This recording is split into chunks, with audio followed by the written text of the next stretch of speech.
हमारा दिमाग जिस्म का वो अहम हिस्सा है जो कि हमारे जिस्म की तमाम तरह हरकत व सकनात को कंट्रोल करता है। हमारा बोलना, हमारा बात को समझना, हमारा चलना फिरना, हमारा अपने हाथों को और अपने जिस्म को हरकत देना, हमारा बिहेवियर, हमारा रवैया, ये तमाम तर चीज़ें हमारे दिमाग के कंट्रोल में होती हैं। क्या कभी आपने सोचा कि अगर दिमाग में कोई ऐसी चीज़ उगना शुरू हो जाए जो कि वहाँ पर होनी ही नहीं चाहिए थी? दिमाग के सेल्स या दिमाग के खुलियों की यही बेलगाम बढ़ोतरी या उनका बेलगाम तरीके से बढ़ते चले जाना ब्रेन ट्यूमर का बाइस बनता है। यही ब्रेन ट्यूमर दिमाग के नॉर्मल निज़ाम को बिगाड़ देते हैं। पिछली वीडियो में हमने दिमाग की मुख्तलिफ लोब्स पर बात की थी। आज की वीडियो में हम ये देखेंगे कि जब दिमाग के इन हिस्सों में ब्रेन ट्यूमर आ जाता है तो किस तरह से दिमाग को और दिमाग के निज़ाम को मुतासिर करता है।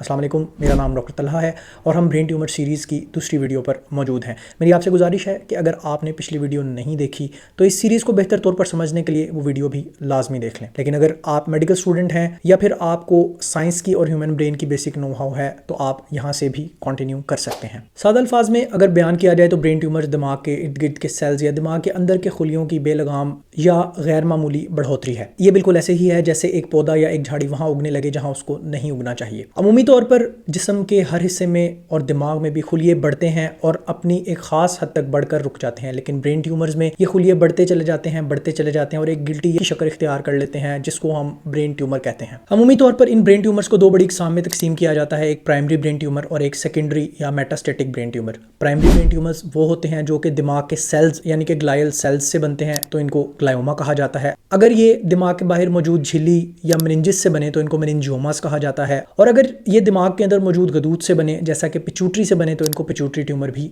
कहा जा सकता है। दूसरी किस्म मेटास्टेटिक या सेकेंडरी ट्यूमर्स की है। ये ट्यूमर्स दिमाग में बनते तो नहीं, लेकिन अगर आपके जिस्म में कहीं और कोई ट्यूमर मौजूद हो, मिसाल के तौर पर आपके फेफड़ों में अगर कैंसर मौजूद है या खवातीन में ब्रेस्ट कैंसर मौजूद है, इसी तरह मर्दों में गदूद या प्रोस्टेट का कैंसर भी दिमाग के अंदर मेटास्टेसिस का सबब बन सकता है। जब भी कोई ट्यूमर जिस्म के किसी और हिस्से से फैल कर दिमाग तक जाता है तो इसको सेकेंडरी ब्रेन ट्यूमर या फिर मेटास्टेटिक ब्रेन डिजीज कहा जाता है। और आपको ये जानकर हैरानी होगी कि बालिग अफराद में ज्यादातर ट्यूमर्स जो दिमाग में देखे जाते हैं वो दूसरी किस्म यानी मेटास्टेटिक किस्म के ही होते हैं। यहाँ पर एक और बात भी समझना ज़रूरी है कि हर ब्रेन ट्यूमर कैंसर नहीं होता, बल्कि कुछ रसोलियाँ बेज़रर भी होती हैं और इनको हम बिनाइन ट्यूमर्स कहते हैं, जैसे कि मेनिंजियोमा एक बिनाइन ट्यूमर है। लेकिन इसके बरक्स कुछ रसोलियाँ कैंसरस होती हैं जिनको हम ब्रेन कैंसर कहते हैं या फिर मैलिग्नेंट ट्यूमर्स कहते हैं। ये अगर दिमाग के अंदर भी मौजूद रहें तो भी खतरनाक होते हैं और ये दिमाग के अलावा भी जिस्म के दूसरे हिस्सों में फैल सकते हैं। दिमाग का ट्यूमर चाहे अच्छा हो चाहे बुरा हो, यानी चाहे वो बिनाइन हो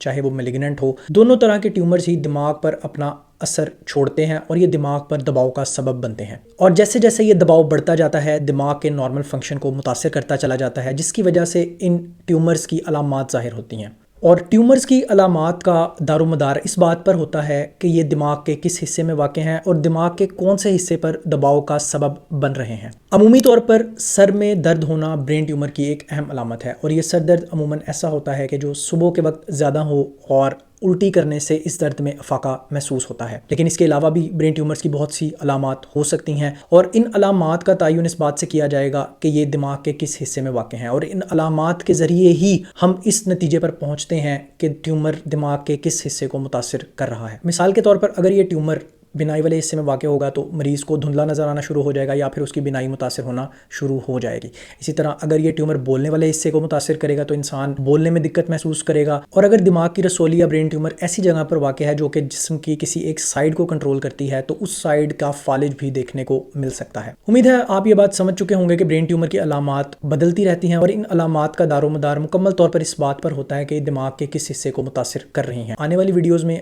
हम इन अलामात पर तफसीली गुफ्तगू करेंगे कि अगर ट्यूमर फ्रंटल लोब में वाक़या हो तो क्या अलामत आती हैं, पैराइटल लोब में हो तो क्या अलामत आती हैं, टेम्पोरल लोब में हो तो क्या अलामत आती हैं, अगर ऑक्सीपिटल लोब को मुतासिर करे तो मरीज़ किस तरह से हमारे पास आता है। ब्रेन ट्यूमर एक ख़तरनाक सा लफ्ज़ लगता है, लेकिन बर वक्त तशख़ीस इसके मुकम्मल और बेहतर इलाज की ज़ामिन है। बर वक्त तशख़ीस और इलाज से ही बहुत से मरीज़ मुकम्मल तौर पर सेहतयाब हो जाते हैं। इस वीडियो का मकसद आपको हरगिज़ खौफज़दा करना नहीं है, बल्कि आपको आगाही देना है ताकि आप इन अलामात को समझ सकें और बर वक्त अपने डॉक्टर से रुजू कर सकें। इस सीरीज़ की आने वाली वीडियोज़ में हम इन अलामात पर बात करेंगे। उम्मीद है ये वीडियो भी आपके लिए फ़ायदेमंद साबित हुई होगी। इस वीडियो को मुकम्मल तौर पर देखने का बहुत शुक्रिया। इसको अपने प्यारों से भी लाजमी शेयर कीजिएगा।